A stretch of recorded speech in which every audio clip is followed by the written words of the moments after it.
Herkese tekrardan merhaba arkadaşlar. Canelo Alvarez Caleb Plant'ı 11. rounddan knockout ederek tartışmasız dünya şampiyonu oldu ve tarihe geçti.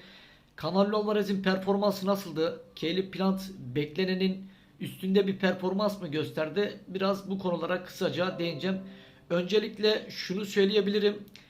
Canelo Alvarez'in rakipleri, Canelo Alvarez'in bu performansı onları heyecanlandırdı. Bence Canelo Alvarez'in performansında bir tık daha düşüş var. Bunu gördüm. Canelo Alvarez bu maçta biraz tutuktu. Caleb Plant'a gelince Caleb Plant dersine çok iyi çalışmış. Canelo Alvarez'e maçına çok iyi odaklanmış. Full konsantre, ringdeki rahat duruşu, rahat tavırları, ring içerisindeki ayak dansı. Bence Caleb Plant beklenenin üzerinde bir boks yaptı. Boks fanları şunu bekliyordu. Caleb Plant'ın ikinci, üçüncü roundda knockout olacağını bekliyordu. Canelo Alvarez de karşısında böyle bir Caleb Plant beklemiyordu. Çok iyi dans etti. Çok iyi kaçışları vardı Caleb Plant'ın. Özellikle de savunmada çok iyiydi. Aynı Floyd Mayweather gibi Canelo Alvarez'den kolay kolay yumruk almadı Caleb Plant. Ring içerisindeki o rahatlığı Caleb Plant'a iyi dövüşmesini de sağladı.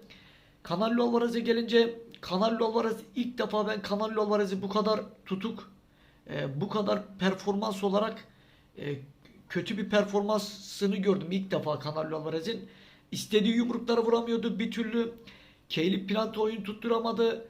Caleb Plant Canelo Alvarez'i gerçekten çok bozdu. Ringdeki belki de o rahat tavırları, Canelo Alvarez gibi bir boksörün karşısında bu derece rahat hareket etmesi, Canelo Alvarez'i de zaman zaman istediği yumrukları Canelo Alvarez'de vuramayınca istediği boksu Canelo Alvarez yapamadı. Maç neredeyse 10. rounda kadar ortada giden bir maç vardı. Ta ki 11. roundda Edir Reynoso Canelo Alvarez'e yakın dövüş, yaklaş dedi, sokul. Canelo Alvarez de bunu yaptı. Yakından vurduğu aparkat kroşelerle 2 defa Caleb Plant'ı düşürdü. İkincisinde de Caleb Plant daha yerden kalkamadı. Şu bir gerçek. Caleb Plant kötü dövüşmedi. Bence sonuna kadar IBF kemerini korumak için mücadele etti. Ama var olan bir gerçek var. Var olan da gerçek şu. Canelo Alvarez başka bir seviye. Şu yani başka bir seviye dediğim şu. Çok güçlü vuruyor. Canelo Alvarez çok güçlü vuruyor. Caleb Plant'ın yakın çekimlerde, ağırlaştırılmış çekimlerde de bunu görürsünüz. Öyle sert vuruyor ki neredeyse Caleb Plant'ın kafasını kopartacak. Alta vuruyor. Alta vurduğunda çok fazla rakibini rahatsız ediyor. Bu da Canelo Alvarez'in zaman zaman rakiplerini korkutuyor. Bu yüzden de Caleb Plant da zaten Sergey Kovalev gibi maçı getirdi. Son anda keşke biraz daha ayak hareketlerini savunmaya gidip tek yumruklarla Canelo Alvarez'e 1-2 yumruklarla Canelo Alvarez açıldığında vursaydı daha iyi olacaktı ama koruyamadı. Boks bu. Canelo Alvarez de bunu diyor zaten. Bir yumruk her şeyi bitirebilir. O bir yumrukta zaten her şeyi bitirdi. Aldığı bir sert yumruk Caleb Plant'ın onu doğal olarak maçtan düşürdü. Ardı ardına 2 yumruk daha vurdu. Birinciye bu şekilde düştü. İkinciye de aynı şekilde direklerle yaptığı kombinede artık daha Caleb Plant dayanamadı. Ayağa kalkamadı. Ama şu bir gerçek. Çok maça baktığımızda insanlar çok farklı bir Caleb Plant beklerken Canelo Alvarez beklerken Caleb Plant çok farklı çıktı. Daha diri durdu. Canelo Alvarez'in karşısında güçlü durdu. Canelo Alvarez de belki Caleb Plant'ın bu şekilde olacağını beklemiyordu ama Caleb Plant'ın bence tek eksiği şu. Boks kendine özgü bir yeteneğin olacak. Kendine özgü bir gücün olacak. Caleb Plant'ın yeteneği gücü bu kadar. Fazlası olmuyor. Doğrusunu söylemek gerekirse Caleb Plant'ın en büyük sorunu şu. Güçlü vuramıyor Caleb Plant. Zayıf yumruklar Canelo Alvarez'i çok fazla rahatsız etmiyor ama sol direklerini iyi vuruyor. Zaman zaman hızlı yumruklar da vurduğu oldu ama bence en güzel yumruğu sol direkleri. Sol direklerini Caleb Plant iyi vuruyor ama sahası çok güçsüz. Canelo Alvarez'in de en büyük özelliği İki yumruğunu da güçlü vurabilen bir isim. Sol aparkat, sol kroşe, sağ direk hepsini güçlü vuruyor Canelo Alvarez. Canelo Alvarez'in ben bundan önceki ve bundan sonraki bütün maçlarını izlediğimde Canelo Alvarez rakiplerine yumruk atarken aslında çok rahat. Mesela rakibinin önünde o kadar rahat yumruk atıyor ki şunu biliyor. Rakibi o an ona yumruk atmayacak. Onu biliyor. O seviyeye getiriyor rakibini önce. Kendi oyununa uyduruyor ve sonradan bu şekilde nakavt ediyor. Sergey Kovalev'i de aynı bu şekilde getirdi. Sonunda onda küçücük bir dikkat, konsantre dağınıklığını yakaladı ve onu da knockout etmeyi başardı. Bundan önceki boksör yaptığı maçlara baktığımızda Gennady Golovkin, Sergey Kovalev, Avni, işte Billy Joe Saunders hepsi de aynı.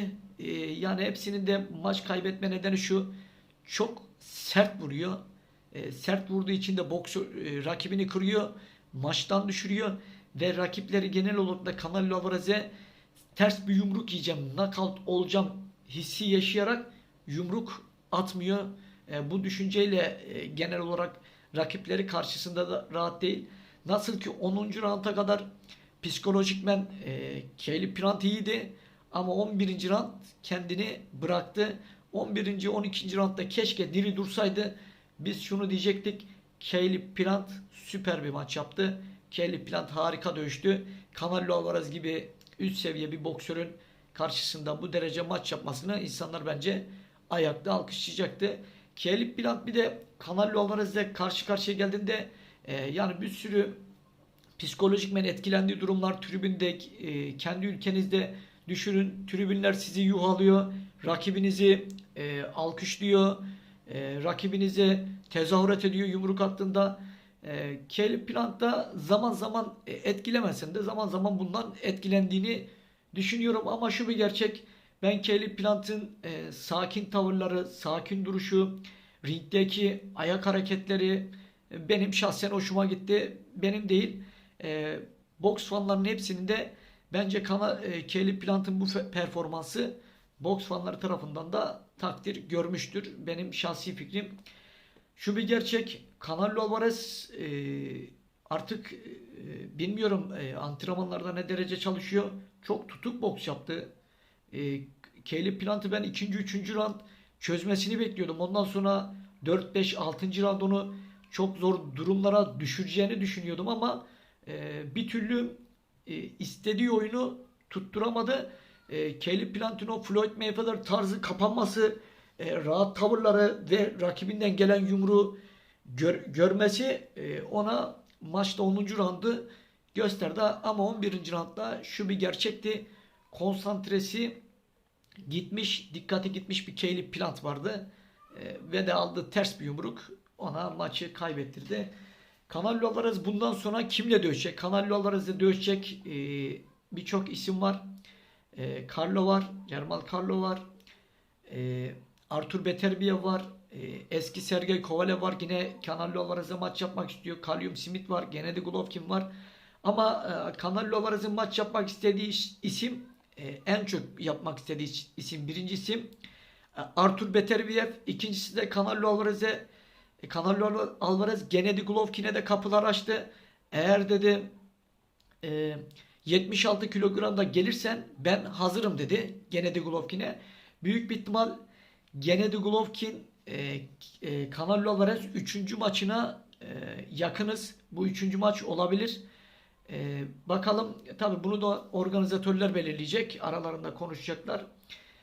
Bence şu bir gerçek: Canelo Alvarez bundan sonra biraz daha buradan ders çıkartıp biraz da o etkili kombinelerini daha çok vuracak seviyeye yeniden gelmesi lazım. Çünkü Canelo Alvarez nasıldı? Çıktığında vuran, 1-2-3 vuran, kaçıp vuran, ondan sonra rakibine ringde nefes aldırmayan bir isimdi ama biraz bu maçta dediğim gibi rakipleri bu performansı heyecanlandırdı. Caleb Plant sayesinde. Caleb Plant'ın belki Canelo Alvarez'de dövüşmek isteyen birçok boksör Caleb Plant'ın 2. 3. roundda knockout olacağını düşünüyordu ama olmadı.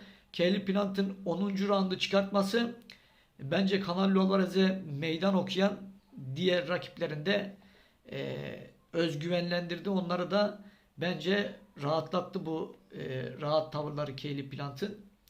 Bakalım bundan sonra Canelo Alvarez'de kim karşılaşacak? Canelo Alvarez bundan sonra nasıl bir Canelo Alvarez göreceğiz. Ama şu bir gerçek, köşesi çok sağlam. Köşesi Eddie Reynoso, Caleb Plant'ı 11. rounda kadar belki ona oyun tutturamadı Canelo Alvarez'e. Ama 11. roundda iyi çözdü, ne yapacağını söyledi ve Canelo Alvarez de gelip işini bitirdi. Şu bir gerçek, Canelo Alvarez'de kim maç yaparsa yapsın Canelo Alvarez'den yumruklarını, o sert yumruğunu yememesi lazım. O sert yumruğunu yediği zaman maçtan düşüyor ister istemez.